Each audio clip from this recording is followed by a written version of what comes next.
हेडलाईनचे प्रायोजक आहेत पिंपरी चिंचवड एज्युकेशन ट्रस्टचे पिंपरी चिंचवड विद्यापीठ पुणे। संसदेतला गदारोळ संपण्याची शक्यता। लोकसभेत आज परीक्षा सुधार विधेयकावर चर्चेची शक्यता।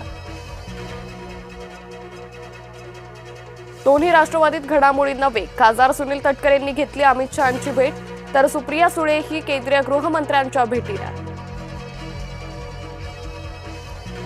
E20 इथेनॉलवरून केलेल्या बदनामीकारक पोस्ट विरोधात गडकरी न्यायालयात। उच्च न्यायालयात आज सुनावणी होण्याची शक्यता। इथेनॉलमुळे इंजिन खराब होतं, हा दावा चुकीचा। पाशा पटेलांचं इथेनॉल धोरणाला समर्थन। ठाण्यात भाजप विरुद्ध शिवसेना पुन्हा वाद पेटण्याची शक्यता। विकास कामांचं उद्घाटन पुन्हा करण्याची भाजपाची मागणी। राज्यातून तडीपार करा पण कारागृहातून बाहेर काढा। गुंड नगरसेवक रमेश म्हात्रेची उच्च न्यायालयाला विनवणी। पुरावे आणि निवेदनांची सखोल पडताळणी करणार। संबंधितांवर पोलीस ठाण्यात तक्रार दाखल करणार। औषध निरीक्षक परीक्षा प्रकरणी आयोगाकडून दखल। टीईटी आणि सीईटी पेपर फुटी प्रकरणी दादा भुसेंनी राजीनामा द्यावा। युवक काँग्रेसचा भुसेंना 7 दिवसांचं अल्टिमेटम। बीजेपी आंदोलक विद्यार्थ्यांना ज्येष्ठ कायदेतज्ञ कपिल सिब्बल कायदेशीर मदत देणार। याचिकाकर्त्यांसाठी 1 कोटींची मदतही जाहीर।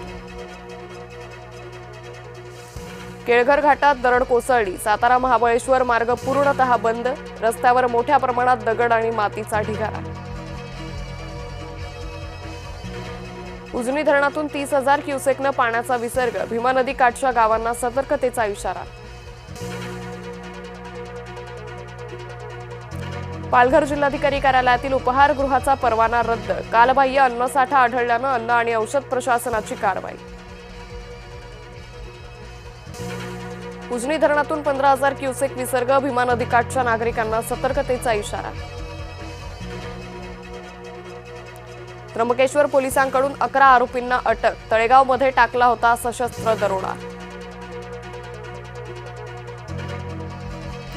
आईनंच केली पोटच्या मुलीची गळा दाबून हत्या। उल्हासनगरमधील धक्कादायक घटना। प्रेमसंबंधात आड येत असल्यानं काढला काटा। 1.5 वर्षांपासून शाळेत एकच शिक्षक। वसईमध्ये जिल्हा परिषद शाळेला पालकांनी ठोकलं टाळं। विद्यार्थ्यांचं भवितव्य अंधारात। भक्तांकडून साईचरणी चांदीची मूर्ती अर्पण। उडपी येथील साई भक्तांनी दिली देणगी। साईबाबा संस्थांकडून भक्तांचा सत्कार।